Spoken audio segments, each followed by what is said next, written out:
I almost didn't go that day. That's the thing that gets me every time I think about it. I was tired. My feet had been protesting since Tuesday. This was Saturday, and I'd already done the Tower, the Thames Walk, the whole Borough Market thing where you pay £6 for a piece of cheese and feel sophisticated about it. I was done with London being a tourist. But my cousin Priya wouldn't let it go. Buckingham Palace, she said, at 7 in the morning, standing over my bed with 2 cups of hotel coffee that smelled like ambition and burned plastic. Non-negotiable. You are not going home to Lahore and telling Amy you skipped Buckingham Palace. She had a point. Amy would never forgive me. So there we were. 10:30 on a grey June morning, walking down the Mall toward the palace, and London was doing that thing it does, that beautiful, irritating thing where the clouds are low and heavy and threatening to cry, but somehow the light still comes through gold, like the city is lit from inside. The trees lining the road were absolutely enormous. Plain trees, I think. Their bark peeling in patches like old paint, their branches reaching out over the road in this cathedral kind of way that made you feel small without feeling diminished. The crowd ahead of us was already thick. This is what nobody tells you about visiting Buckingham Palace: you don't really visit it. You stand outside it. The gates are iron and tall and very final about the whole arrangement. The palace itself sits back behind a courtyard, cream-colored and enormous, and you press your face toward the bars like a child at a sweet shop window and you think, right, so this is it then. But people come anyway. They come in hundreds. In thousands. Because of the guards. The Royal Guard. The ones in the tall black bearskin hats and the scarlet tunics and the white gloves.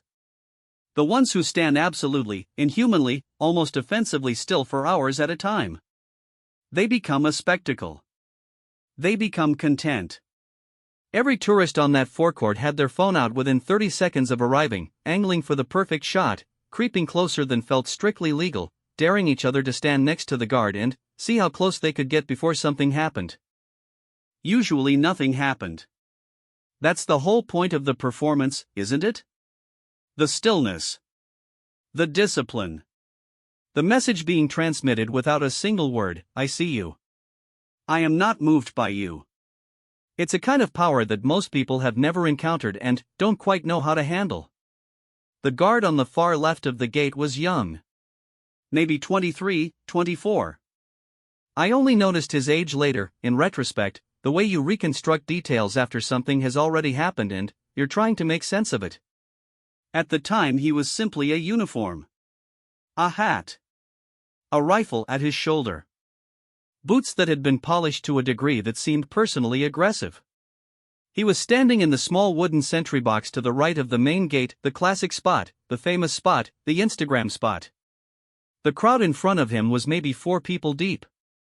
Tourists from everywhere, a family with 3 small children and matching waterproof jackets in a very optimistic yellow. 2 older American women in trainers, sharing a tour book between them, pointing at things. A group of teenagers who looked Italian, eating crisps with complete indifference to their surroundings. And then, him. I noticed him before anything happened.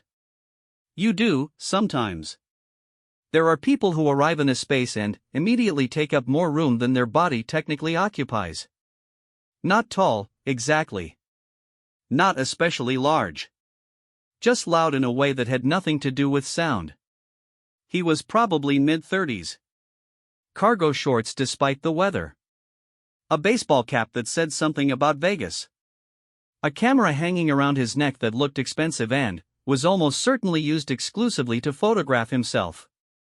He arrived into the crowd like a wave arriving at a shore. Everything around him shifted slightly, reorganized, made room it hadn't intended to make. His wife, or partner, or whoever she was, trailed a half-step behind him with the expression of a woman who had been trailing a half-step behind this man for a significant portion of her adult life and had made a kind of peace with it. He stopped in front of the guard. He tilted his head. Actually tilted his head, like the guard was a painting in a gallery that he wasn't sure he understood. "Dude," he said. Loudly. To no one and everyone simultaneously. "Does he breathe?" A few people laughed. Politely. The way you laugh at something that isn't quite funny, but the person clearly expects a response. The guard did not move. The guard did not breathe visibly. The guard was, as far as the naked eye could determine, a very lifelike statue wearing a bearskin hat that cost more than most people's rent. This should have been enough. This is where the encounter should have ended, with a photo, with a mildly sheepish grin, with a story told over dinner that night at some pub, and he just didn't move, not even a little. It was wild. But the man in the Vegas cap had an audience now. And an audience, for certain kinds of men, is a problem. He turned to the crowd with a showman's instinct, arms slightly wide. "Watch this," he said. The morning had started cooling down slightly by this point, one of those small temperature drops that happens when the clouds shift and cut off whatever warmth the sun had been managing. Someone near me zipped up their jacket. The Italian teenagers stopped crunching their crisps. The man stepped forward. He was now approximately 2 feet from the guard. Maybe less. "Hey, buddy," he said. Conversational. Almost warm. Like they were old friends. He was surprising. "Hey. I'm talking to you. Come on. Just blink. One blink. I'll tip you 20 quid. Nothing. 30. Nothing. 100? I'll do 100. Cash. Right now." He was laughing as he said it, turning back to check the crowd was still watching. We were. Everybody was. My man here is committed, I'll give him that. What is he, like, a robot? Can we check him for batteries? More laughter. Bigger this time. The yellow-jacketed children were giggling. Even the American women with the tour book were smiling, though one of them had a slight tightness around the mouth that might have been discomfort dressed up as amusement. I looked at the guard. His eyes were fixed at some precise point in the middle distance, not at the man, not at the crowd, not at anything visible to the rest of us. Just forward. The jaw was set. The chin was level. The hands on the rifle were, I noticed, completely motionless. Not gripping harder. Not relaxing. Just there. The man in the Vegas cap took another step. Now he was close enough that if the guard had exhaled slowly, the man would have felt it on his forehead. "Okay," the man said. The laughter in his voice had shifted slightly, not gone, but changed, the way a bluff changes when the other person doesn't fold. "Okay, tough guy. Let's try something else." He reached up. He reached up toward the bearskin hat. The crowd went quiet before anything happened. That's what I remember most clearly. Not the moment itself, that comes after, and I'll get there. But the silence that arrived in the 2 seconds before, when everyone simultaneously understood that the line was about to be crossed and the air changed, the way air changes before lightning. It wasn't just the hat. It was what the hat represented. These men, these guards, are soldiers. Working soldiers. Members of the household division. They are not props. They are not performers hired by the tourist board. They have served in Afghanistan, in Iraq, in places that left things in them that a bearskin hat and a scarlet tunic does not erase. The man's fingers reached for the brim. What happened next, I have replayed in my head more times than I can count. I've described it to Priya 4 times. I described it to my mother on a video call that lasted 40 minutes. I've tried to explain it to people at dinner and watched their faces change when they heard it. It didn't go how anyone expected. Not even close. To be continued in part 2. He spoke. That's all. That's the thing that stunned the crowd into a silence so complete you could hear the flags moving above the gate. He spoke. Not a shout. Not one of those bellowed marching commands that guards use when they're doing their ceremonial walk, the deep, almost theatrical call that tourists film and squeal over. This was different. This was controlled. This was a voice that had been compressed down to its minimum viable form and, then, released with the precision of something under pressure that finally finds a crack. "Sir." One word. But the how of it. The how destroyed the whole performance. The guard did not turn his head. Did not shift his eyes from that fixed point in the middle distance. Every muscle in his body remained exactly where military training had placed it. But his voice arrived in the space between them like a door being firmly closed, not slammed, not thrown, just shut, with the quiet certainty of someone who has decided that this particular conversation is over before it has begun. The man's hand froze. Fingers still extended. An inch from the hat. "Sir," the guard said again. Same volume. Same tone. Same absolute flatness. "I need you to step back from this post." It wasn't a request, exactly. It had the grammatical shape of one but none of the uncertainty. You could hear in it every early morning on a parade ground, every hour of standing in weather that had no business being stood in, every year of being mocked and prodded and photographed and treated as furniture, all of it compressed into those 10 words, said without heat, without tremor. The man in the Vegas cap did not move immediately. That was the fascinating part. He was a man who was very accustomed to rooms bending toward him. He had probably not heard the word no stated with that kind of quiet authority since I don't know. Since something a long time ago that he'd spent the intervening years forgetting. His hand hovered. He started. "Sir." The guard's voice was exactly the same. Same weight. Same temperature. A recording of itself. "Step back from this post." The man's wife touched his arm. He took a step back. And then, this is the part that got me. The part that I had not expected and that I think about when I can't sleep sometimes, turning it over in my mind like a stone that has an interesting texture you keep returning to without being able to explain why. The crowd started clapping. Not the automatic, polite applause of a ceremony ending. Not the performative clapping of a group that has been told to react. This was the sudden, genuine, slightly bewildered applause of people who have just witnessed something they don't have quite the right word for and have reached for the closest available physical expression of it. It started somewhere to my left, 3 or 4 people. Within 4 seconds it had spread to everyone around me. The yellow-jacketed children clapped with their whole arms. The American women with the tour book were clapping and one of them was saying something to the other that I couldn't hear but could read as "Did you see that? Did you see that?" The Italian teenagers with the crisps were clapping. Priya, beside me, was clapping so hard her coffee cup lid rattled. The guard did not react to the applause. He was back to being a statue. Eyes forward. Rifle still.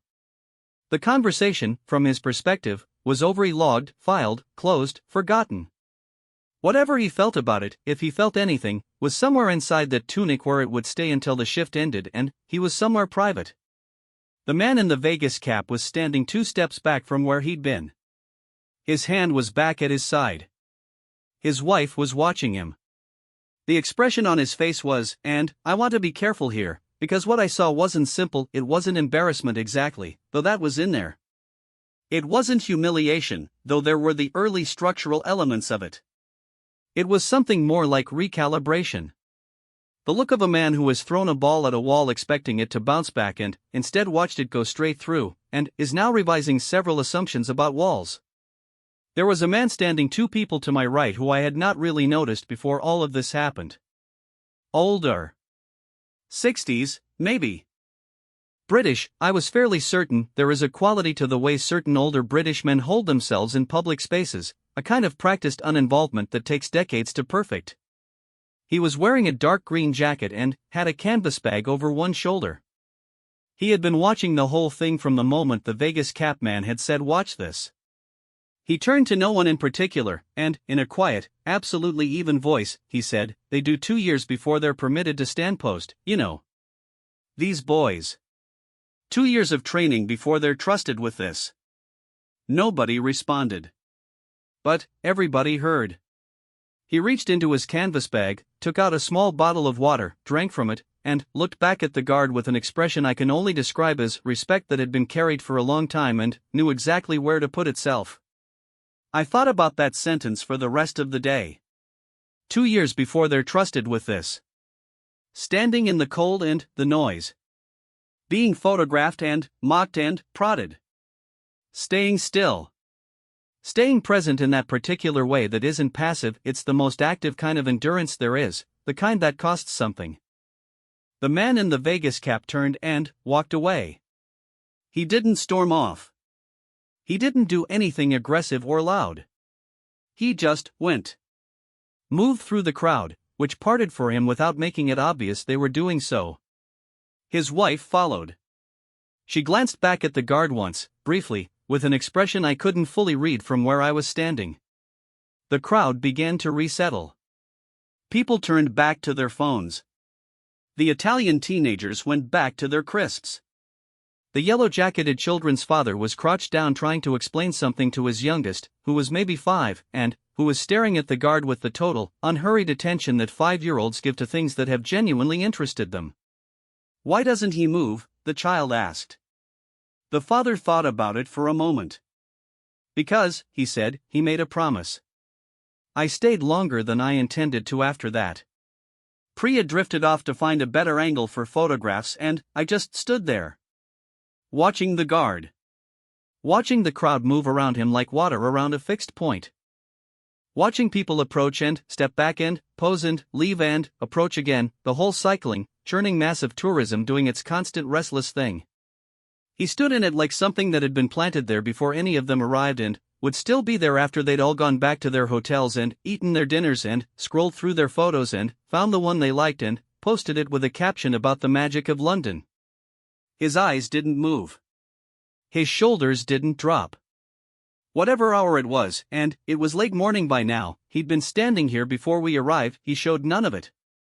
There is a kind of dignity that is not performed. That is not for anyone watching. That simply is, because it has been practiced until it became structural, load-bearing, as much a part of the person as bone. I had not expected to find it here. On a Saturday morning. In a crowd of people taking selfies. I found it here. To be concluded in part 3. Priya found me still standing there 20 minutes later. "I have 300 photos," she announced. "At least 14 of them are genuinely good. Also, I found a man selling hot pretzels from a cart near the road and I bought 2, here." She handed me a pretzel. It was warm. I ate it without tasting it. "You okay?" she said. "Yeah." I looked at the guard. "Did you see what happened earlier? With that guy? The one with the stupid hat?" "The one with the Vegas hat, yeah. I saw some of it." She bit into her pretzel thoughtfully. "What a tosser." "He wasn't," I stopped. "I mean, yeah. But it was more than that." She looked at me with the expression she uses when she thinks I am about to have a feeling that will require management. "The guard spoke to him," I said. "Just 2 sentences. And the crowd clapped." "Good." "No, but I searched for it. It wasn't like a guard shouts at tourist moment. Those videos exist. You've seen them. The ones where the guard does the ceremonial march directly at someone, shouts in their face, and the tourist jumps back.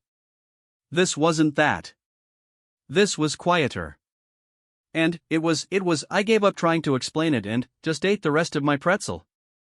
Priya looked at the guard for a moment.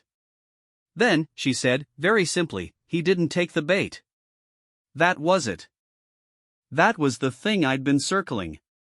He didn't take the bait. The man in the Vegas cap had been offering something: the performance, the spectacle, the YouTube moment, the narrative where the stoic guard finally breaks and shouts or flinches or reacts in some visible dramatic way that everyone can screenshot and share. He was offering the guard a role in his story. The role of prop. The role of the thing that finally moves when poked hard enough. The guard had looked at the offer and not been tempted. Not because he was suppressing something. Not because he was straining to comply with a rule.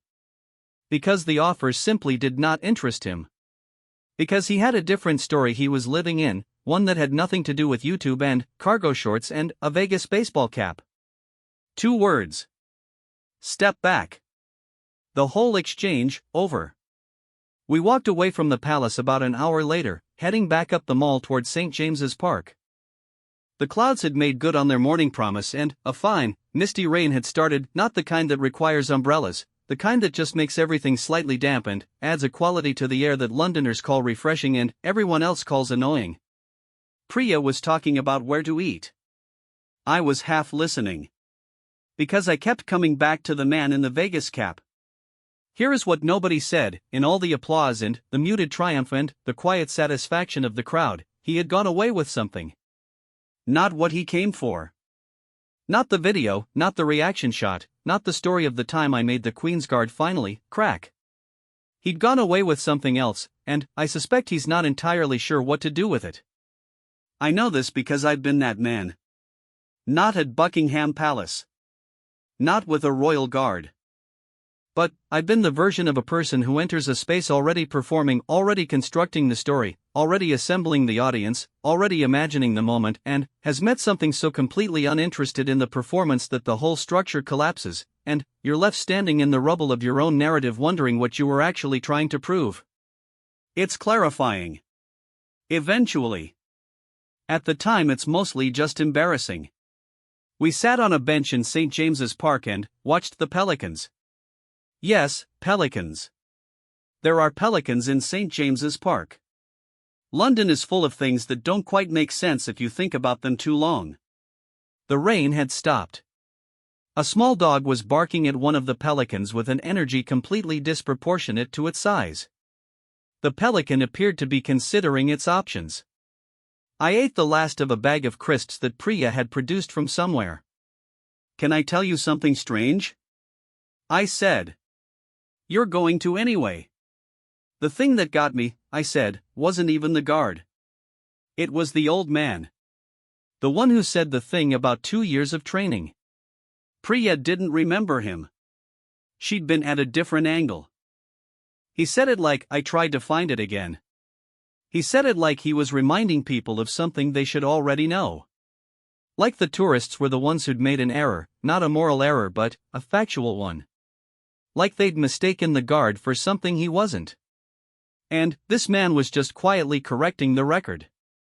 Some people carry that, Priya said. She was watching the pelican and the small dog with the serene attention she gives to most things. Certain kinds of respect.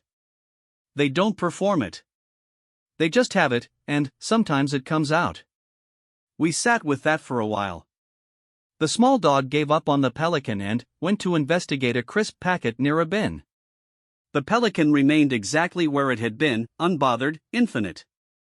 I have thought about that morning more times than I can count, and I've landed, finally, on what it was really about. Or what it was about for me, at least. We live in a time where visibility feels like the only real currency. Where the instinct understandable, human, nearly universal, is to be seen, to be reacted to register in someone else's attention. The man in the Vegas cap was not a villain. He was just shaped by that. Convinced, somewhere below conscious thought, that if he could get a reaction from the most famously impassive man in the most famous square in London, it would mean something. That the size of someone else's response would be a measurement of his own substance. The guard offered him a different proposition. Your attention does not constitute my reality. Said in 10 words. Said without drama.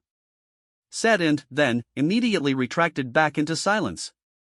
I went home to Lahore 4 days later. In the departure lounge at Heathrow I went through my photos. I had 40-something from the palace, most of them slightly blurred because I was still fighting with the camera settings on my phone, a battle I appear to be losing on every front. There was one photo where you could see the guard in the background and the crowd in the foreground and, somewhere at the edge of the frame, just barely, the man in the Vegas cap standing with his arms slightly at his sides. I kept that one. I don't entirely know why. Something about it felt true to what had actually happened in a way the cleaner shots didn't. The mess of it. The crowd. The guard in the middle distance, impossibly still. The man already retreating, already something different than he'd been 20 minutes earlier. Priya looked over my shoulder at it on the plane. What are you staring at? This photo. She looked. You can barely see the guard. I know. She made a small sound that meant she was filing this behavior away as evidence of something, and went back to her book. There's a version of this story where the guard loses control. Where he shouts. Where the tourist goes viral for breaking the famous British composure. Where the comments are full of people saying finally, or had it coming, or classic. There are 1,000 videos in that genre. Some of them have hundreds of millions of views. This isn't that version. This version is quieter. More unsatisfying, maybe, by the metrics we've been trained to use. Nobody won in any visible, clean sense. The man walked away. The crowd clapped. The guard went back to being a fixed point in the universe. The rain started. The pretzels were decent. But something had happened, and the crowd knew it, which is why they clapped, not out of relief, not out of triumph, but out of recognition. The recognition of watching someone be completely, wholly, uncompromisingly themselves in the face of pressure that was designed to unmake them. That's rare. That's the kind of rare you go home and try to describe to people and watch them nod politely and mostly not get it. But you carry it anyway. My mother asked me what the best part of London was. I thought about the tower. I thought about the light through the plane trees on the mall. I thought about the pelican and the small dog and the mist and the pretzel that I'd eaten without tasting. There was a guard, I said. Outside Buckingham Palace. Some guy was messing with him. Tried to touch his hat and everything. And, my mother said. He just spoke. 2 sentences. And the guy backed off. And everyone clapped. My mother considered this. That's it, she said. That's it. She was quiet for a moment. Good, she said finally. Some things should hold. I think about that guard sometimes. Not who he is outside the uniform, I don't know his name, his story, what he went home to after that shift. He's not mine to imagine. But I think about that morning and the particular quality of his stillness, and the way those 2 words landed. Step back. Not unkind. Not aggressive. Not performed for anyone's approval. Just a boundary. Held. There is a version of courage that doesn't look like courage. It looks like simply not moving. It looks like staying exactly where you are, exactly who you are, when everything around you is designed to shift you. It doesn't make good video. It makes good men.